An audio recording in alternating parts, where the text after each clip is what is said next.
Donald Trump has never been one to shy away from bold pronouncements. His declaration of wanting to make the United States a Bitcoin superpower during his presidency was no different. This statement, coupled with his administration's generally favorable stance towards cryptocurrencies, sent ripples through the world of digital finance. It signaled a potential sea change in how the U.S. government approached this emerging asset class. While the federal government was slow to act, Trump's vocal support emboldened several states to explore their own crypto-friendly policies. This shift in attitude was also fueled by intense lobbying efforts from the cryptocurrency industry. Major players in the crypto space saw an opportunity to shape regulations in their favor. They poured resources into lobbying efforts, aiming to convince lawmakers of the potential benefits of embracing cryptocurrencies. The combination of Trump's supportive stance and industry pressure created a fertile ground for state-level experimentation with crypto policies. Across the country, individual states began taking the initiative in integrating cryptocurrencies into their financial systems. Pennsylvania, a state with a history of industrial innovation, saw a bill introduced to allow its state treasurer and public pension funds to invest in Bitcoin. While this particular bill ultimately failed to pass, its introduction marked a significant shift. It demonstrated a growing acceptance of cryptocurrencies as a legitimate investment vehicle. Louisiana took a different approach, focusing on the practical application of cryptocurrencies. The state implemented a system allowing government agencies to receive payments in crypto. This move aimed to streamline government operations and attract tech-savvy businesses to the state. Meanwhile, Wisconsin's investment board made headlines by becoming one of the first state pension funds to invest in Bitcoin ETFs.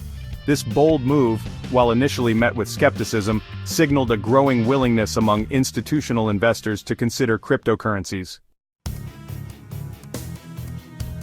The increasing involvement of state governments in the cryptocurrency space ignited a fierce debate about the merits and risks of such investments. Proponents argued that cryptocurrencies, particularly Bitcoin, could act as a hedge against inflation.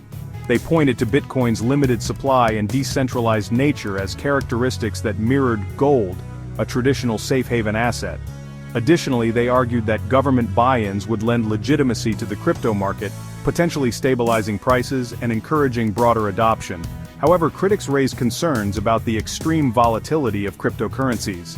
They argued that exposing public funds to such price swings was irresponsible and could potentially jeopardize the financial well-being of citizens.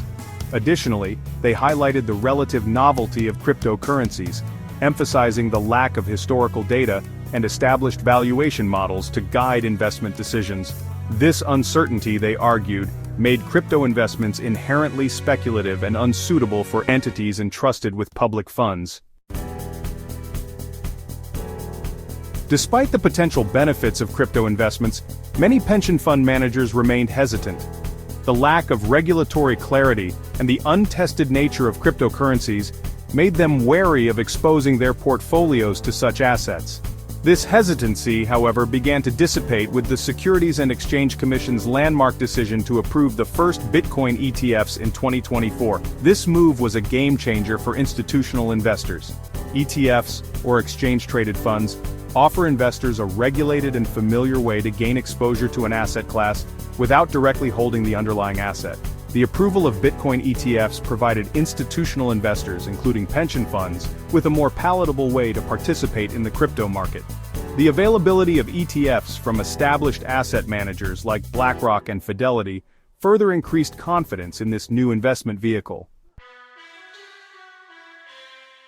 As states continued to experiment with crypto policies, all eyes turned to the federal government for clearer guidance. Senator Cynthia Lummis, a Republican from Wyoming and a vocal proponent of cryptocurrencies, emerged as a key figure in this arena. Lummis championed the idea of creating a federal Bitcoin reserve, a concept that garnered both support and criticism. Proponents argued that such a reserve could provide states with a secure and regulated way to hold Bitcoin, mitigating some of the risks associated with direct investments. However, critics expressed concerns about the potential for government overreach and the implications of giving the federal government a direct stake in the cryptocurrency market. Lummis's proposal, while not yet law, underscored the growing importance of cryptocurrencies in national policy discussions.